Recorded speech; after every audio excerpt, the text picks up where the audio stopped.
Welcome my friends, Seven Gray here. Thank you for joining for this episode today. Let me give you a quick update on what's happening out here at my land, but first let's roll the intro.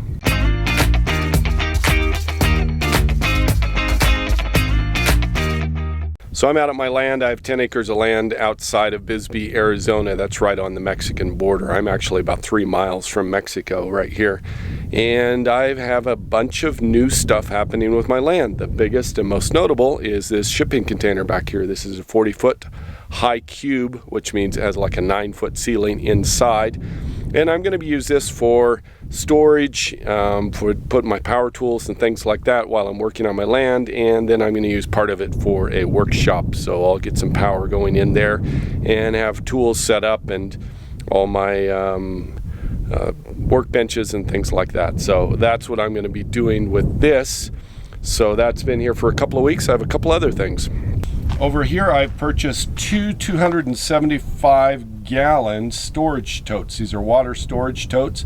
I'm going to use one here on the land, and the other one fits in the back of the pickup truck, which I'll use to fill with water, bring water out to the land, and then transfer it into the other. And this is going to be a semi-temporary setup until I get larger, like 1,500 or 2,000 gallon cisterns set up here with rain catchment. So this will be used for the next year, something like that, year or two, and be a source of water here on the land that I can transport water out here easily. So I'm going to be putting them on some shipping pallets to get them up to the height to where I can put a 5-gallon bucket and get them a little off the ground. So that's going on there.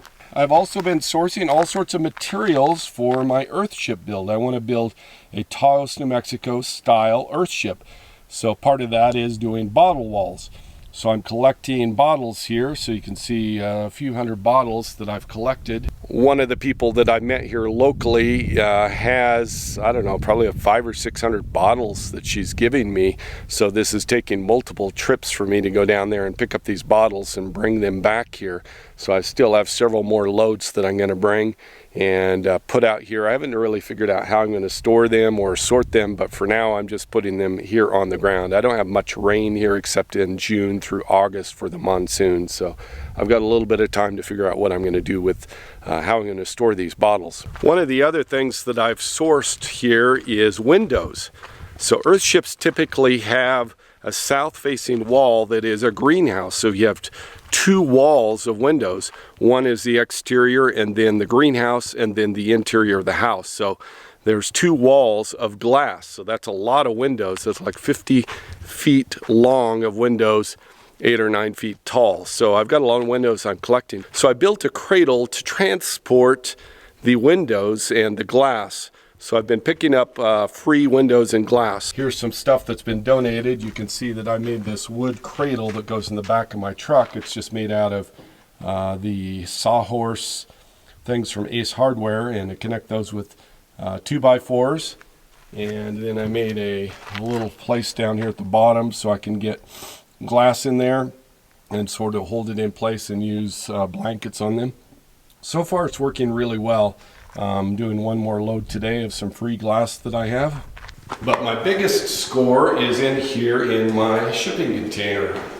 I have 22 of these giant windows. These are 6'8", that's about 6.5 feet tall here, and 3 foot wide. And these are double pane industrial thickness windows. These are really robust, really tough. And I may end up splitting these apart. They don't have metal on the edges, they just have rubber. So it's be pretty easy to cut these apart. And that gives me a lot of windows, probably about 60, 70 feet of windows at double pane. And if I split them apart, I get double that. Here's the workbench that I made to go inside the shipping container. Gonna store furniture and other kinds of living stuff back there, and then tools in this area going forward. I also picked up a cheap compound saw here, so I've got that set up. Just need to get power running here to start being able to use that. So anyway, there's a lot of updates, a lot of changes going out here on my land. My septic system's in. Storage container is out here. I'm going to put up this shed type roof that goes off one side of the shipping container to the south to create a carport and a workspace underneath that. That way, during the Arizona summers, I have a way to get in under the shade and be able to work there. It'll also give me a place if I want to pull my truck in there and get it in the shade. Anything else that I want to do, I think it'll be just a great resource to be able to have a place that is right next to where I'm building the house. So by the way, the shipping container is here, and then about 30 feet to the south over here will be where the house will be located, and then the septic system is just on the other side downhill from that. Only other update is that I finally got a tailgate for my truck. As many of you know, about 5 years ago my truck was stolen, and when I got the truck back several weeks later, it didn't have the tailgate as well as a bunch of other components, which I have now replaced. I replaced the interior carpet.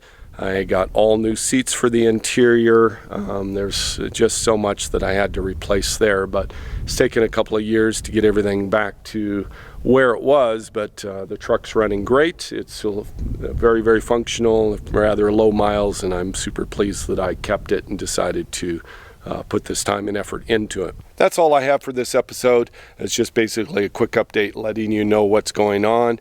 Over the next 4 or 5 months, I'm just going to be focused on putting the roof on the top of this shipping container to create the outdoor workspace, and getting the inside set up as a workshop, and maybe put in a gate for my property.